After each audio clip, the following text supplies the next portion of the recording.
Hello there, Reject Nation. I'm Greg Alba. I'm Jonald Humphrey. You're not going to do your intro? And I'm John.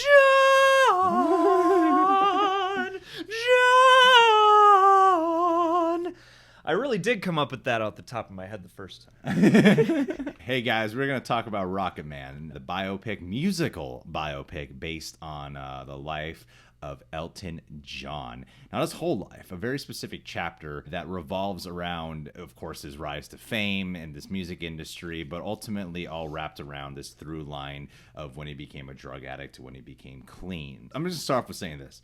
The movie has an outline that is generally a very cliche biopic. It's the outline of the struggle of abusive parents to the rise of fame to getting into drugs and then having to get clean. What makes this movie freaking incredible is the unique approach and the unique execution to it. It's not just, hey, how'd they make that cool song, you know? Yeah. Every time I thought this was just going to be a very cliche, generic scene, there was always a different flip right from the very beginning. I don't want to spoil it because there's other biopics where you're like, I don't want to go to spoilers, but people could just look this up because it's a true story. They've done some unique approaches from the get-go where you think you're going to watch a generic biopic, but it never goes down that path. And I want to immediately say Taron Egerton deserves an Oscar nomination for this movie. I have always thought he's an amazing actor. Eddie the Eagle, you guys should really go check that out. Yeah, I do love him in Kingsman. This dude has a lot of versatility, and he embodies Elton John in this movie. He has the benefit of being good friends with the guy, so he can absorb him like a sponge. Yeah, or a symbiote. Yes. Venom. Elton.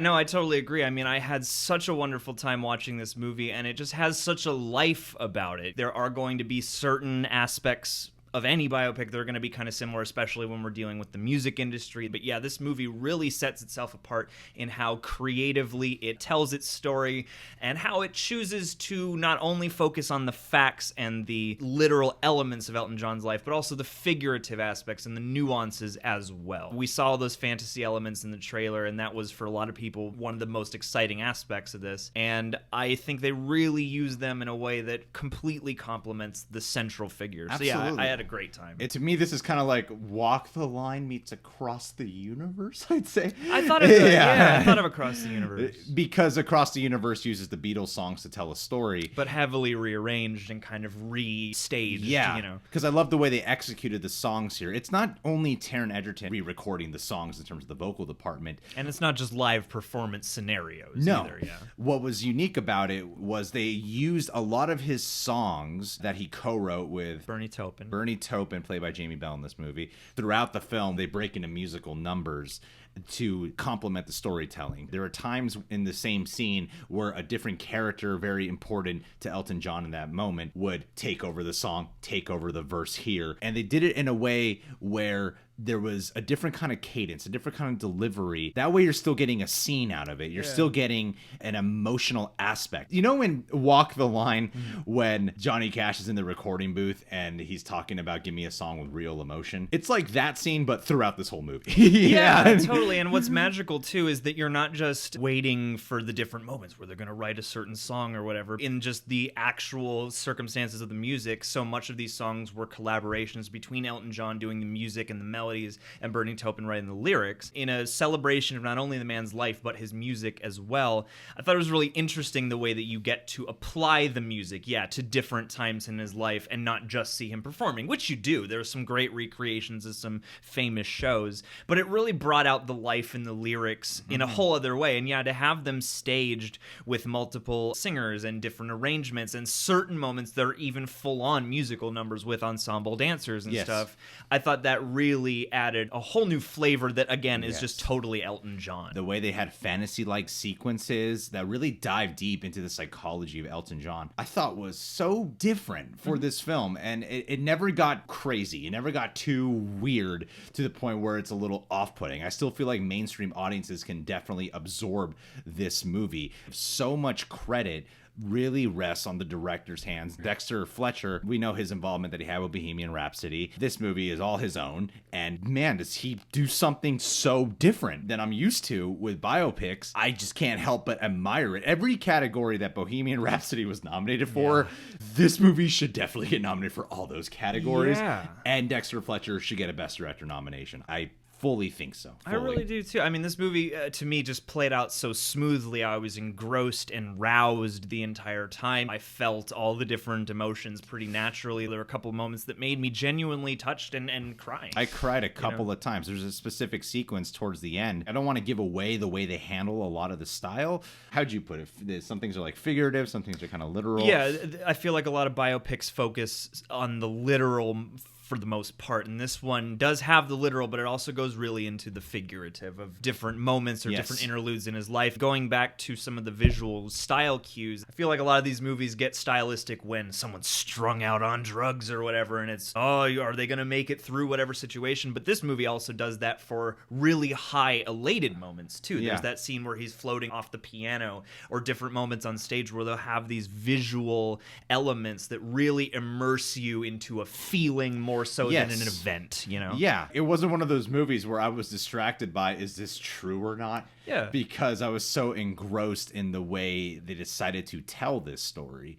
I do think that some people might have a hard time getting on board initially. Like for myself, even when they first start off with their first musical number, I was like, am I going to enjoy this?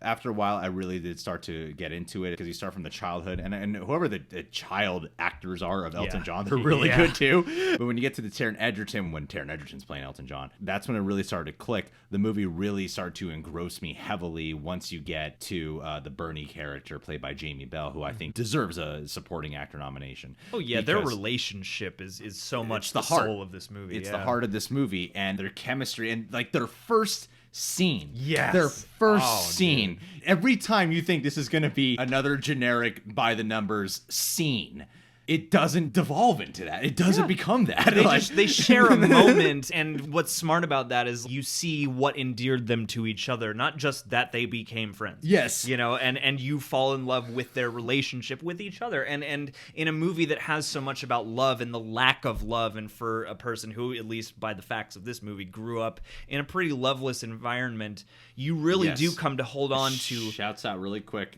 Don't forget that thought. Bryce Dallas Howard is great in this movie. This could have been a one-note performance of a person playing like messed up mom to Elton John.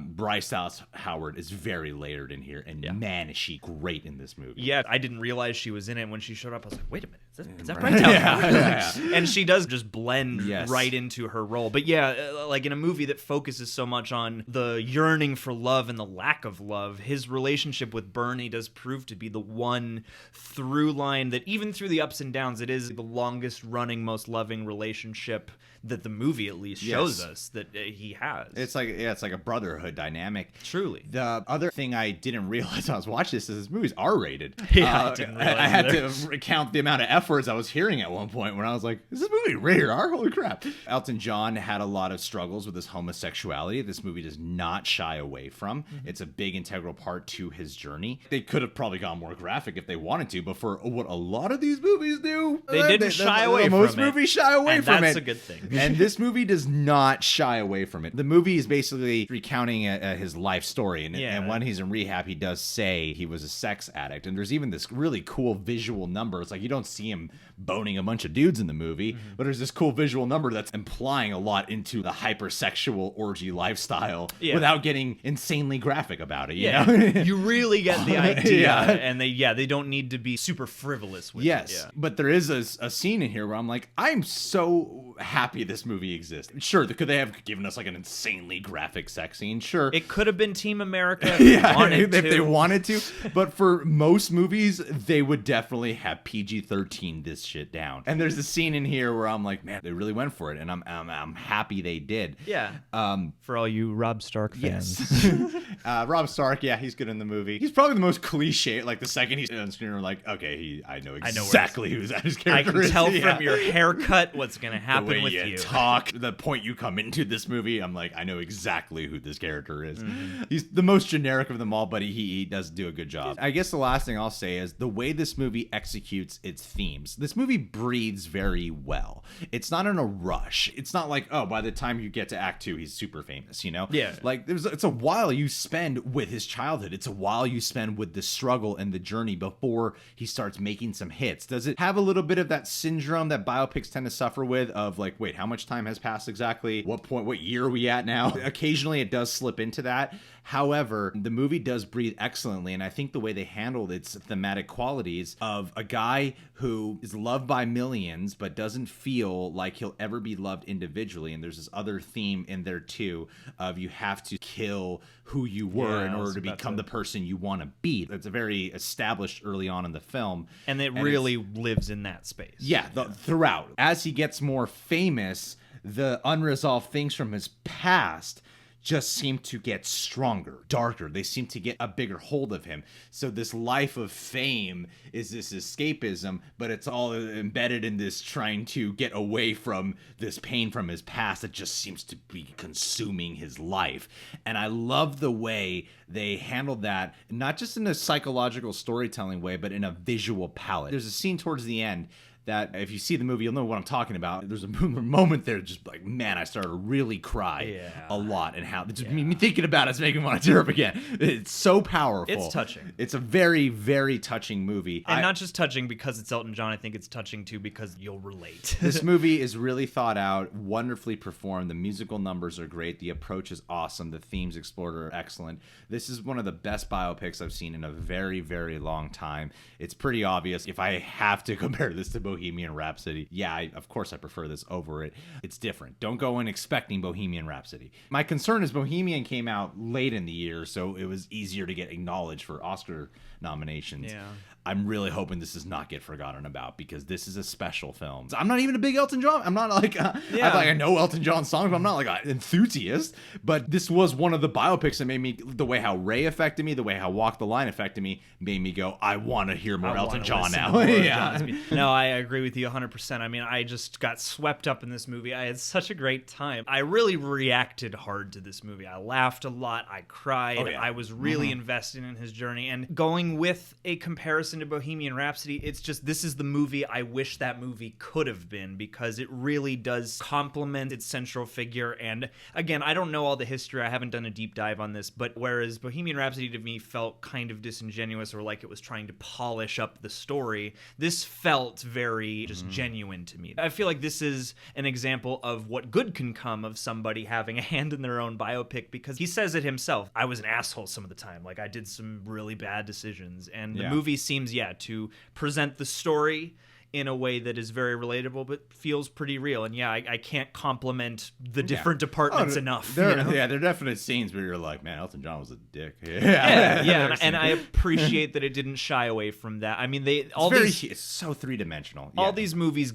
get to that area, but this movie embraced it for me. So I loved this movie for the most part. Go watch it, guys. Go watch it. All right, guys. Well, have you seen Rocketman? Did you love it? Do you want to see a cinematic crossover with Bohemian Rhapsody? Rockstar Cinematic Universe. Get a David Bowie movie in here too. You guys can subscribe to The Real Rejects. If you liked our review, please hit the like button. Last but not least, I'd like to give a patron of the day shout out to a man named J.N. Valente. J.N. Valente, this right here, your shout out is your song. You make me want to fly like with Benny and the Jets. Dude, you're no candle in the wind, man. Can you feel the love tonight? Can you feel the love tonight? You make me want to go to the space like a rocket man, JN. Yeah, and just crocodile rock out with our socks out. Yeah, I want you to pet my honky cat. Yeah, because it's the circle of life, man, and it moves us all. Song for a guy. Saturday night's all right. Goodbye, Yellow Brick Road. Jan, I know you're obsessed with music. Order song. Love you, buddy. I hope we chat with you. You sent me a message like a month ago. Where the hell have you been? He'll pop back in 3.